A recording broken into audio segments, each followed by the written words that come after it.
National conference लगातार आपको निशाना बनाई रही और आपका टैग बीजेपी और बाकी पार्टियों के साथ कर रही है क्या? वो काफी टैग लगते आ रहे हैं पिछले 30 साल से। वो दिल्ली जाएं तो वहां बोलते हैं अलबर, यहाँ बोलते हैं बीजेपी। वो पहले मन बनाने में हूँ क्या, मैं खुद अब कंफ्यूज हो गया। उनको बोलो वो मन बना से। नॉर्थ कश्मीर से सजाद गनी लोना बाज़ाब्ता तौर पर जो कैंडिडेट नामिनेट हुए हैं, तो आप मुझे बताइए कि आपका मुकाबला जो है नेशनल कॉन्फ्रेंस भी है, पीडीपी में मैदान में है, लेकिन कहा जा रहा है कि उन्होंने जो है माजी में काफ़ी गलतियां की हैं जिन्हें आप हमेशा दोहराते हैं। तो आपको क्या लग रहा है आज वही गलतियां जो है उनका खमियाजा उन्हें भुगतना पड़ेगा? देखिए मेरी बात सुनिए, ये एक सिंपल सी बात है। स्टेट चली गई, 370 चला गया, 35 चला गया। आज हम यूनियन टेरिटरी है और 5 साल से इलेक्शन नहीं हुए। जब हम जवाब ढूंढेंगे, मेरे को भी जवाब देना पड़ेगा। लेकिन मैंने सिर्फ 2.5 साल, एक पशुपालन मंत्री था मैं 2.5 साल। जिन लोगों ने 20, 30, 40 साल हुकूमत की है, जवाब तो ज्यादा उनसे मांगा जाएगा। सो ये हमें कोई जाती जिद नहीं है नेशनल कॉन्फ्रेंस का, लेकिन जिस हालत में हम हैं, नेशनल कॉन्फ्रेंस नहीं कह सकती कि मेरा इसमें कोई रोल नहीं। उनका बाज़ाब्ता रोल है, क्योंकि 31 साल लगभग 50% के टाइम जो है हुकूमत उनके पास थी। इसलिए हम उनसे उनको तनकीद नहीं करते, उनसे सवाल पूछते हैं और हम ये उम्मीद रखते हैं कि वो सवालों का वो जवाब देंगे। सर, पीछे जो इलेक्शंस हुई उनमें बड़े वादे किए जाते थे, जैसे सेल्फ रूल अटॉनमी या बाकी चीजें। इस इलेक्शन में ऐसी कोई बड़ी बात नहीं कही जा रही है। तो जब अगर हम मान के चले कि सजाद गनी लोन साहब नॉर्थ कश्मीर से जीत जाते हैं, तो क्या बड़ा कुछ ऐसा रहेगा जिसपे आपका मेन फोकस रहेगा? देखिए 2 चीजें हैं, डेवलपमेंट एंड डिग्निटी। डेवलपमेंट होता है आपकी economic packages. As I said, मेरा ख्वाब है जो जम्मू कश्मीर के लिए, I see it in the long term as horticulture based, कि इसमें horticulture, some sort of agriculture, biotechnology, which means aromatic plants, medicinal plants, ये बहुत बड़ी इंडस्ट्री जिसमें thousands of crores का टर्नओवर हो सकता है। और दूसरा टूरिज्म। मेरा main focus our as a party is to get as much funds as possible for development of these 2 sectors.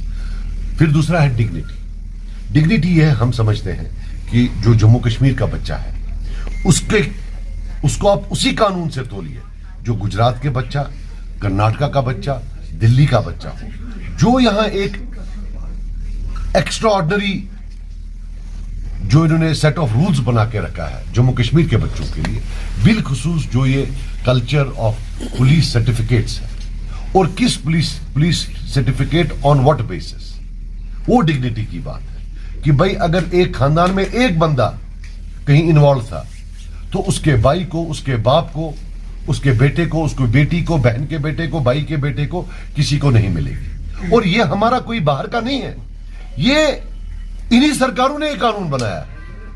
पूरी दुनिया में कहीं ये कानून नहीं है कि बाप की सजा बेटे को, या बेटे की सजा बाप को, या भाई की सजा भाई को। ये सिर्फ जम्मू कश्मीर में है।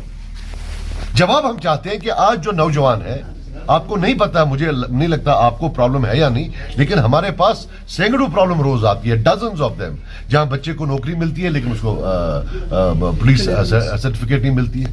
वो बोलता है सर मैं तो तब पैदा ही नहीं हुआ था जब मेरे फादर से कोई गलती हुई। Is anybody talking about it? ये इशू नहीं है क्या? Emotional slogans are over.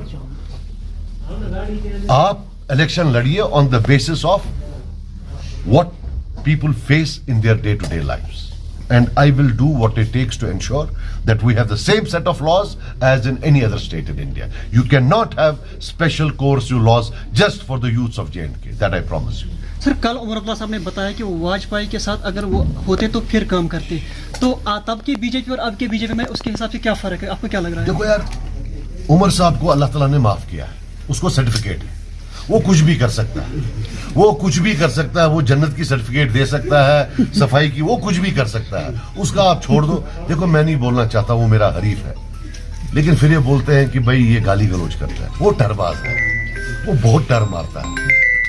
अब ये मुझे आप बताओ, वाजपेयी साहब और मोदी साहब में क्या फर्क है? वाजपेयी साहब ने इंटरनल अटॉनमी का रेजोल्यूशन रिजेक्ट नहीं किया।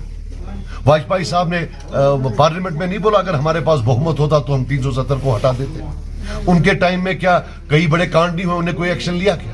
कौन सा फर्क है? मींस कि उमर साहब का जो मसला है बीजेपी के साथ, ये आइडियोलॉजिकल नहीं है, ये पर्सनल है। उनका प्रॉब्लम हिंदुत्व से नहीं है, उनका प्रॉब्लम यह है कि उनको मोदी जी शायद घास नहीं डालते हैं, वाजपेयी साहब घास डालते थे। कल कोई और आएगा, वो घास डालेगा, उधर चले जाएंगे। इसमें क्या है? 370 की बात अभी भी की जा रही है नेशनल कॉन्फ्रेंस की तरफ से। आप एज ए JKPC चीफ उस चीज को कैसे देख रहे हैं? मैं कह रहा हूं कि अगर वो ला सकते हैं, सिर्फ लोगों को बोले कि कैसे लाएं।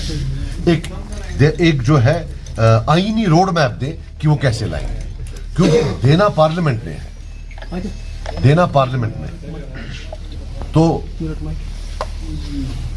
मैं आपको बता दूं कि मुझे याद है आज से 2 साल पहले, 1.5 साल पहले मुझे एक वर्कर आया, बोला सर हमने सुना है नेशनल कॉन्फ्रेंस वाले बोलते हैं कि जो सीटें सजाद साहब को आएंगी ये इस्तेमाल की जाएंगी असेंबली में एक रेजोल्यूशन पास करने के लिए, जो सुप्रीम कोर्ट भेजा जाएगा, क्योंकि तब खबर थी कि असेंबली इलेक्शन होगा। तो ये झूठ उन्होंने डाल दिया कि जी रेजोल्यूशन पास होगा, वो असेंबली जाएगा। फिर सुप्रीम कोर्ट ने फैसला भी सुना दिया। उनको अगर लगता है कि देखो, क्योंकि इनके 3 MP वहां होते हुए 370 लिया, वो कुछ तक कर पाए। अब अगर इनका कोई MP गया, अगर गया, वो कैसे वापस लाएगा, वो इनको लोगों को समझाना चाहिए। झूठ नहीं चलेगा, कितना झूठ बोलेंगे। आपके हिसाब से ये 70 साल से झूठ बोल के आ रहा है, आपको अभी लग रहा है कि उनकी तरफ से कोई MP अब कश्मीर से जाएगा? मुझे लगता है आपकी मर्जी है ना जाए, तो मेरी भी वही मर्जी है। तो सजाद साहब, मैं आखिरी सवाल पूछना चाहूंगा कि यार आप सवाल इट्स क्लियर नाउ कि PDP और NC आप साथ नहीं जा रहे हैं, लेकिन साथ में ये भी कहा जा रहा है कि सजाद साहब के कुछ जो लाइक माइंडेड लोग हैं शायद सजाद साहब का साथ देंगे, जैसे